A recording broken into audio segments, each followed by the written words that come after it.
Well, for Tuesday, we're doing something fun here. We're looking at little cottage industries, which have been historically a wonderful addition to the model railroad hobby. If we could wind the clock back to the 1950s and 1960s, there were hundreds of individuals making detail parts and wonderful things to use in model railroading. And they were available to the public largely through the Walthers catalog. Walthers historically was an outlet that brought together probably several hundred different individual cottage industries, just people making stuff quite often in their home or in a shop in their backyard. Now, if you've been following along with this project, this is the turntable that I've been building all summer long. And a lot of what I'm using here is scratch built. Most of it is scratch built, but some of it consists of parts that I've been able to buy from individuals that offer these little detail parts. Nowadays, typically online. The Walthers catalog has sort of become the larger producers, not so much the cottage industry anymore, but the big corporate producers of model railroading products. And I have a certain history with this as well. I used to make miniatures for Dungeons and Dragons back when Dungeons and Dragons was so popular, and then I started making train parts as well. My good friend Kevin Mooney and I made miniatures, Masterpiece miniatures, Black Tower miniatures, and we would cast those in these 9-inch rubber molds that you see here. And if you follow the channel, you know that I still have that casting equipment and still use that for making my own train parts. We don't sell anything anymore. We turned all the molds over to Dave here at Ozark Miniatures, and maybe someday they'll be back on the market, and maybe not. Who can say? I digress, but I wanted to bring this up because it seemed like the cottage industries were slowly going away or were just going to completely vanish. But over the last 8 years or so, the cottage industries have come back in a really big way.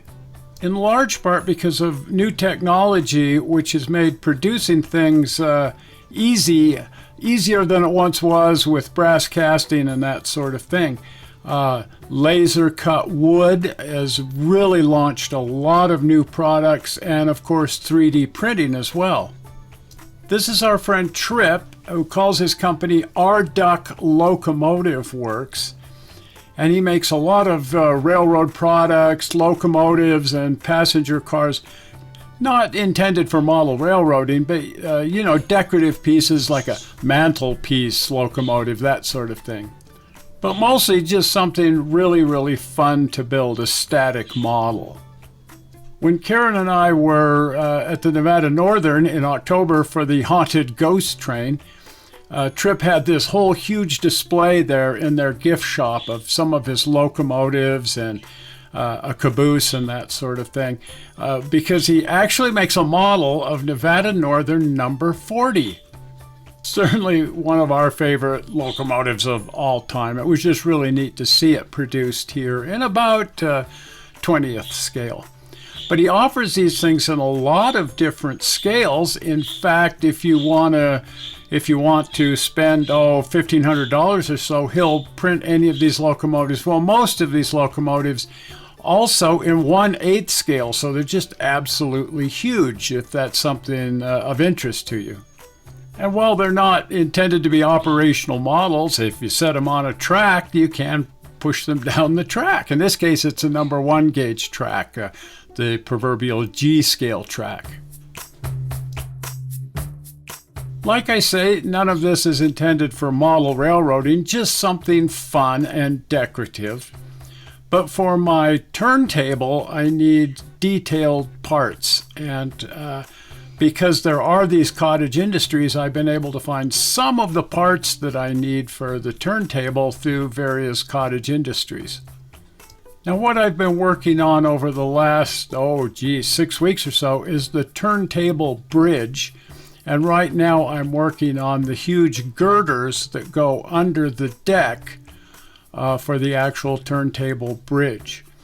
And you can see that there are these rivet details, and I was trying to figure out how exactly I was going to go about building rivets for under here. But as it turns out, Phil at Phil's Narrow Gauge offers rivet strips. Now, I've bought some kits from Phil's Narrow Gauge in the past. He used to offer these just absolutely beautiful wood and metal kits for 1/20th scale cars, the PNG kits, and just spectacular. But he's given up building these because every time he made one, he ended up losing money on them because they're just so complicated to make. But as he still has the molds and jigs that he was using to make the detail parts, he's still offering most of the detail parts that he was using in these kits, and you can buy those off of his website. He doesn't sell through any other system. He's not on eBay or Etsy or anything. You have to go directly to his website. But then you can buy these lovely detail parts. Now, because these were details intended for his kits, his 1/20th scale railroad kits, mostly what you see here are detail parts to use on rolling stock. And while I'm using them that way, some of these things like this incredible nut, bolt, and washer casting can be used in a variety of different situations. I'm always looking for a great nut, bolt, and washer casting. But one of the products that I knew I could use here on the turntable were these rivet strips. He's got some sort of system, I don't know exactly how that works, where he can press these rivets into narrow strips of brass. And then they can be cut down and used on any number of different modeling projects. So I purchased 2 packages of these, and then I'm cutting them down to shorter lengths and even cutting some of them down to narrower widths, which is a little bit tricky, but it can be done. And then I'm gluing those in place using CA glue on the big heavy beams here underneath the turntable. On the coaling tower, I used rivet decals. They're a regular decal, but they're puffy. They've got a 3-dimensionality to them. But I think these look much better because the rivets are much heavier. Now, as I mentioned, I'm always looking for decent nut, bolt, and washer castings, and a lot of the ones I use are from Ozark Miniatures, Dave at Ozark Miniatures. And as I pointed out, we've turned our molds over to him, and maybe someday he'll bring back those Dungeons and Dragons miniatures. I digress. Dave makes all kinds of fun parts, principally out of white metal. He's got pages and pages of detail parts on his website in several different scales. This is a Caboose marker lamp he makes. I've also used it as a classification lamp on locomotives. It's meant for a smaller scale, but it works reasonably well in 1/20th scale. This is a switch lantern that he makes, and I've used this on the railroad. I pulled a mold off of it, and I just use it as a pattern for constructing our own switch lanterns. I drill them out so that they're hollow, and then I construct plastic lenses. I turn them out of plastic rod on our lathe in different colors, and then use those as switch lanterns on our railroad. The switch stands that I'm using are from Yagas Creek. It's also where we buy all of our rail and even our assembled track when we're using the track outside on plastic ties. It all comes from Yagas Creek Railways. At any rate, they have this absolutely fabulous, fully functional 120.3 scale switch stand, and that's what we're using on most of the switches on the indoor part of the railroad. Now, as I mentioned, I'm always looking for a decent nut, bolt, and washer casting, and I was looking for something to use here for I guess it's sort of the guardrail, but it's also one of the main beams that holds the deck together on the turntable bridge. And I needed a really good sized 3-inch nut, bolt, and washer for this. And I came across these on eBay. These are by Paul, calls his company Railroad Head. Anyway, he's there on eBay, and these were the exact right size for what I needed and very affordable. They're 3D printed, of course. Seems like everything's going to 3D printing. but he sells these bags of 200 of them at a time. They're absolutely flat on the bottom, and that made it quite simple to just glue them in place with a tiny drop of CA glue. And because of the way they're made, they're actually a little bit crisper and more detailed than an equivalent in white metal, although both work just fine. But I'm really in love with these. They're just really crisp and sharp, and really easy to mount in place, and they look great once they're in place on the model. For what it's worth, he also offers this baggage wagon for your passenger depot, a Railway Express Agency baggage cart. He's selling these like crazy, and so I had to purchase one of those. And oh my gosh, they're just crisp and beautiful. I just love what's being done with some of this 3D printing. I haven't sat down and built it yet. I've been working on the turntable, but I'm looking forward to putting this guy together. Good instructions, and it looks like it's going to go together quite easily. And while we're on the subject of 3D printing, I've purchased a lot of things here from Little Mountain Timber on eBay again.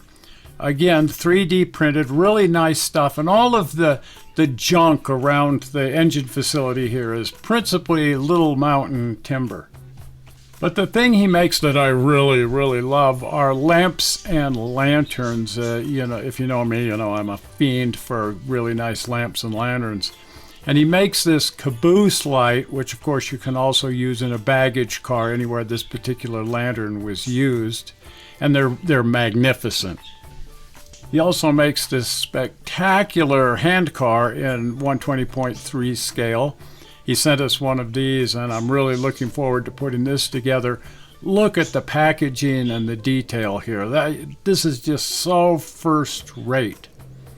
And if that weren't good enough, check this out. It has a functional lantern sitting here on the edge of the deck with a micro LED, a surface mount LED in there so that you can light it up at night.